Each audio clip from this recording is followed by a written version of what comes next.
what they are claiming what they want to do versus what they're actually doing, the actions don't match up. And while we are supposed to be talking about visas, somehow we continue to cherry pick and talk about one criminal act and another criminal act. And it is so very interesting to me that, yes, we will say people are xenophobic, because when you start to decide that just because somebody came from another country, they are automatically some kind of criminal, that does sound kind of xenophobic to me, because you are using a paintbrush to paint an entire group of people where the vast majority of them are coming here because they are actually seeking a better life. But let me get to what this hearing is supposed to be about.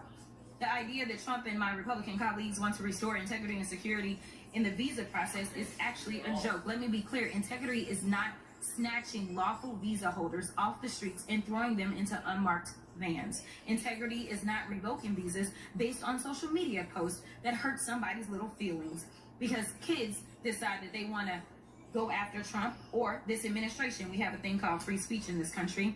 And since we're talking about integrity, I'm confused as to why my Republican colleagues aren't talking about the lack of integrity when it comes to the president's family's visas.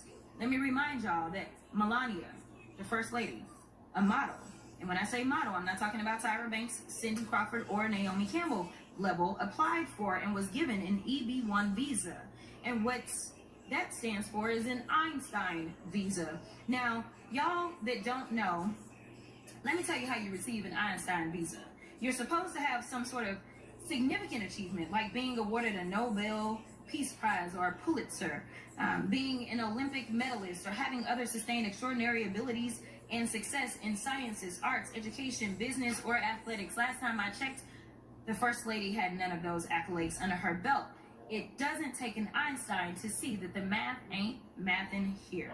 Nevertheless, what Republicans are doing with this reconciliation process, the travel bans and revoking visas, jeopardizes our national security. It threatens our communities, our higher education, and our economy. Visas like the largely vetted J visas for higher education and M visas for trade, training, attract the next innovators, medical providers, researchers, and educators.